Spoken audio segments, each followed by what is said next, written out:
Okay बच्चों, आप लोगों का अब नेक्स्ट पेपर जो है वो फिज़िक्स का है। तो फिज़िक्स की इम्पॉर्टेंट टॉपिक्स दिखते हैं।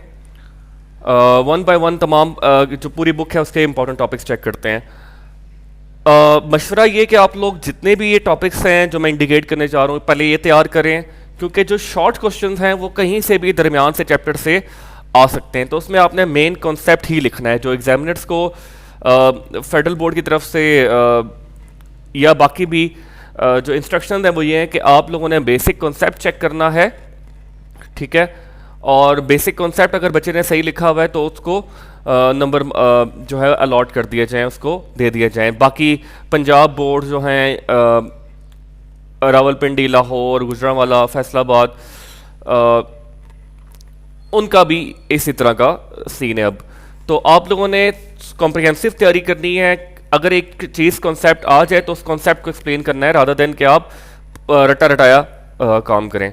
एनीवे, सबसे पहले आप लोग स्टार्ट करें डायमेंशन से। जो सबसे पहला चैप्टर है उसमें है डायमेंशंस। डायमेंशंस आप लोग अच्छे से प्रिपेयर करें, लेकिन डायमेंशंस फिर कंप्लीट करें।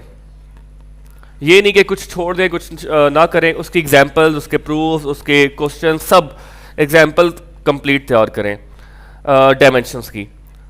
उसके बाद आप वेक्टर एडिशन, ये चैप्टर नंबर 2 में मिल जाएगा आपको। Vector addition by rectangular components, ठीक है।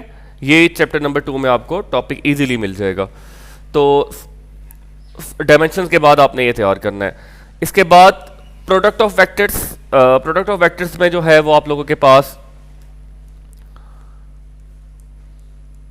प्रोडक्ट ऑफ वेक्टर्स, इसमें दो चीज़ें शामिल हैं। इसमें स्केलर प्रोडक्ट भी शामिल है, स्केलर और डॉट, और इसी में वेक्टर और क्रॉस ये भी शामिल है, राइट। तो dimensions, vector addition by rectangular component, product of vector जिसमें स्केलर और वेक्टर दोनों प्रोडक्ट शामिल हैं। इसके बाद आप चैप्टर नंबर 3 पे आएंगे। उधर आप लोग क्लूजन in one dimension, elastic क्लूजन, elastic क्लूजन in one dimension, ठीक हो गया। आप ये करेंगे तैयार वन डायमेंशन। उसके बाद प्रोजेक्टाइल मोशन कंप्लीट,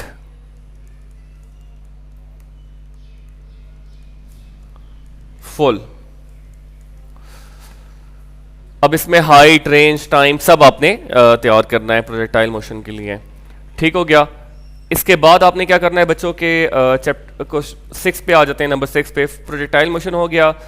6 पे आ जाते हैं, आप करेंगे work done by variable force. Work done by variable force, ये चैप्टर नंबर 4 में आपको मिल जाएगा।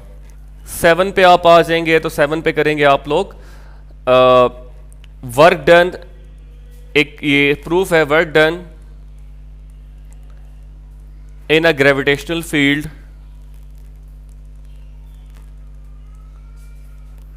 Is independent of path followed. तो मतलब अगर वर्क डन किया जा रहा है ग्रेविटेशनल फील्ड में तो वो रास्ते पे डिपेंड नहीं करता।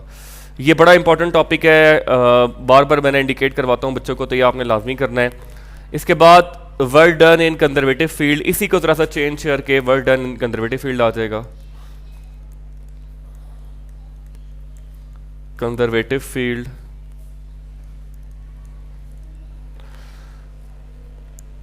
उसके बाद 9th एब्सोल्यूट पोटेंशियल, बहुत इंपॉर्टेंट टॉपिक, हर साल पेपर में आता है ये एब्सोल्यूट पोटेंशियल, वेरी इंपॉर्टेंट। ये सारे इंपॉर्टेंट हैं। एस्केप वेलोसिटी, एस्केप वेलोसिटी करेंगे आप लोग 10 नंबर पे। 8 पे आ जाएगा work done conservative field, absolute potential, escape velocity. उसके बाद आप बच्चे आ जाएंगे 11वें पे। 11वें पे आ जाता है आप लोगों के पास पावर। पावर कंप्लीट करिएगा जिसमें पावर का ये प्रूफ भी है, एफ डॉट वी वाला, ये छोटा सा प्रूफ है, ये भी शामिल है। इसके बाद 12 आ जाएगा आप लोगों के पास चैप्टर नंबर 5। चैप्टर नंबर 5 में जो छोटे छोटे रिलेशंस हैं, s is equal to r theta, v is equal to r omega और a is equal to r alpha, ये तीनों बहुत इंपॉर्टेंट हैं। Relation between linear displacement, angular displacement, linear velocity, angular velocity, linear acceleration, angular acceleration. 13th centripetal force, centripetal force, 14 velocity of disc and hoop, ये जो disc, hoop और sphere, ये तीन आपने तैयार करने। किताब में डिस्क और हुप दिए हुए हैं, स्फेयर आपने खुद करना है, उसकी आई की वैल्यू चेंज होती है थोड़ी सी, 2/5 mr स्क्वायर होता है, बाकी सारा वही चीज़ होती है। इसे रोटेशनल काइनेटिक एनर्जी भी कहते हैं। Angular momentum, angular momentum, torque,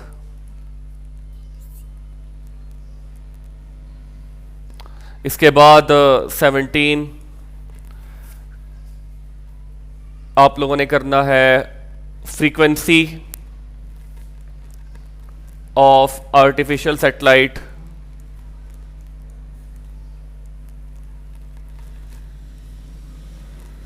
artificial satellite.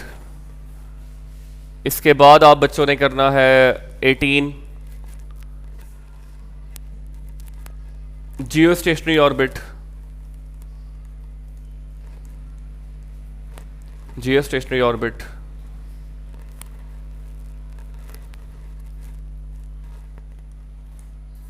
Moment of inertia लाजमी।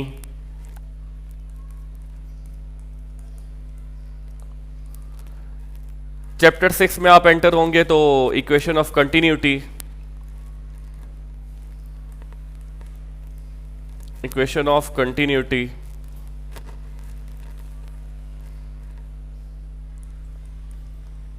बर्नौली इक्वेशन,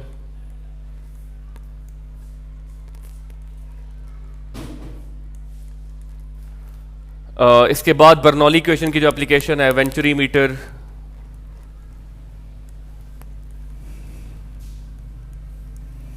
टॉरेस-एली थ्योरम, और इसी चैप्टर में है टर्मिनल वेलोसिटी या ड्रैग फोर्स, टर्मिनल वेलोसिटी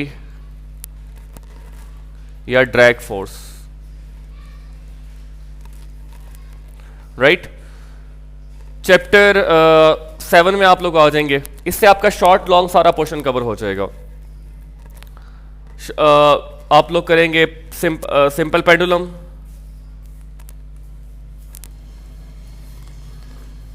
इसके बाद आप लोगों के पास 2-3 फॉर्मुलेशन है वेलोसिटी का, velocity is equal to omega under root x not का स्क्वायर माइनस एक्स का स्क्वायर, ये बहुत इंपॉर्टेंट प्रूफ है। 27 एक्सेलरेशन का,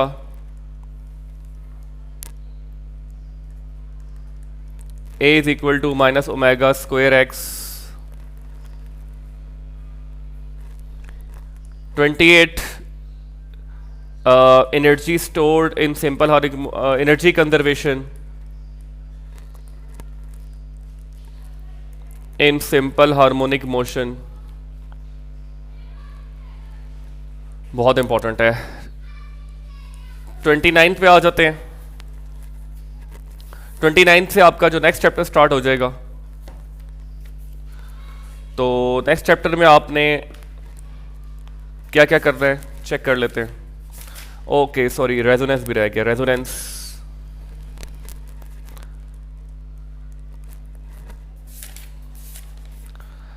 चैप्टर 8 जो है वो वेव्स के बारे में है, उसमें स्पीड ऑफ साउंड,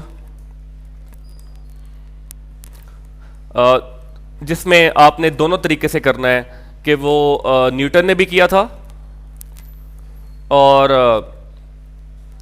लेप्लास ने भी किया था, लेप्लास करेक्शन।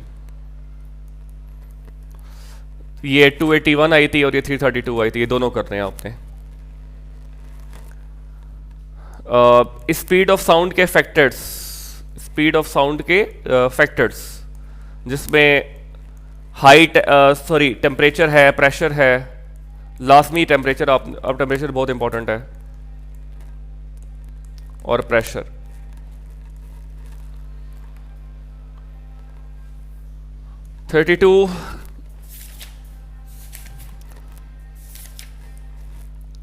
इंटरफेरेंस, इंटरफेरेंस में आपके पास दोनों,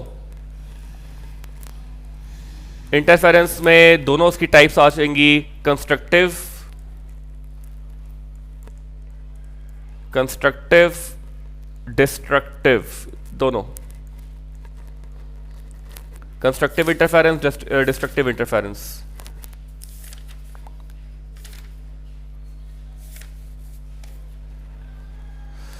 इसके बाद आपके पास ऑर्गन पाइप्स,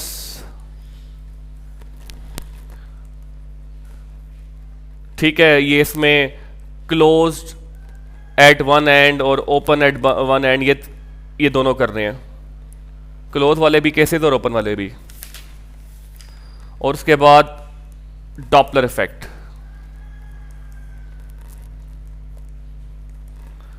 डॉपलर इफेक्ट सबसे ज्यादा इंपॉर्टेंट टॉपिक है आप बच्चों के लिए। इसके डॉपलर इफेक्ट की एप्लीकेशंस पूरा कंप्लीट करना है आपने, कंप्लीट टॉपिक।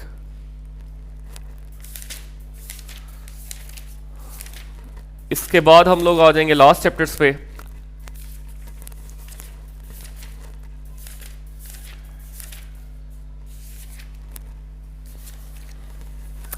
लास्ट चैप्टर में आप लोगों ने हाइगन्स प्रिंसिपल, हाइगन्स प्रिंसिपल, उसके बाद आपके पास Young double slit experiment,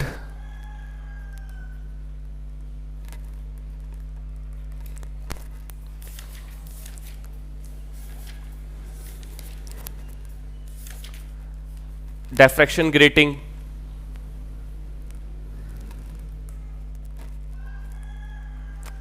diffraction grating और पोलराइजेशन।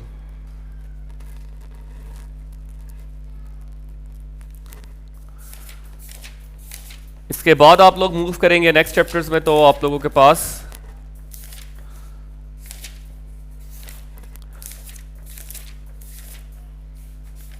हीट इंजन वाला चैप्टर आ जाएगा।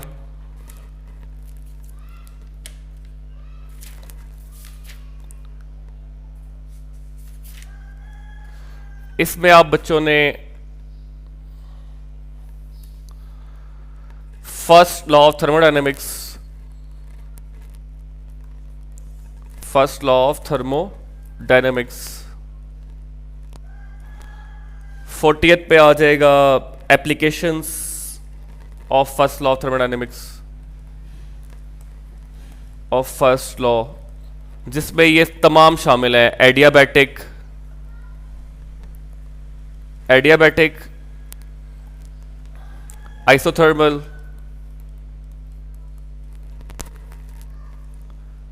आइसोकोरिक, और ये याद रख के जाना है कि इनका मतलब भी क्या होता है, और आइसोबैरिक।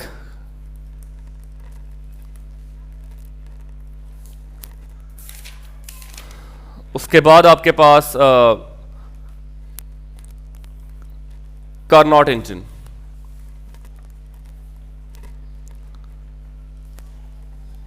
बहुत इंपॉर्टेंट है, और एक प्रूफ है 42 पे आ जाएगा, CP minus CV is equal to R। यहां पे आप लोगों का जो है, ये अगर तमाम चीज़ें तैयार कर लेते हैं आप लोग, तो आपका paper long short easily attempt हो जाएगा। कॉन्सेप्ट वाइज भी सारा क्लियर हो जाएगा। अगर आप ये मेन ये कोर टॉपिक्स हैं, इससे आप लोगों का शॉर्ट लॉन्ग सब MCQs भी कवर हो जाएंगे इंशाल्लाह। तो ये आपने प्रिपेयर करने हैं, 42 टॉपिक्स बनते हैं।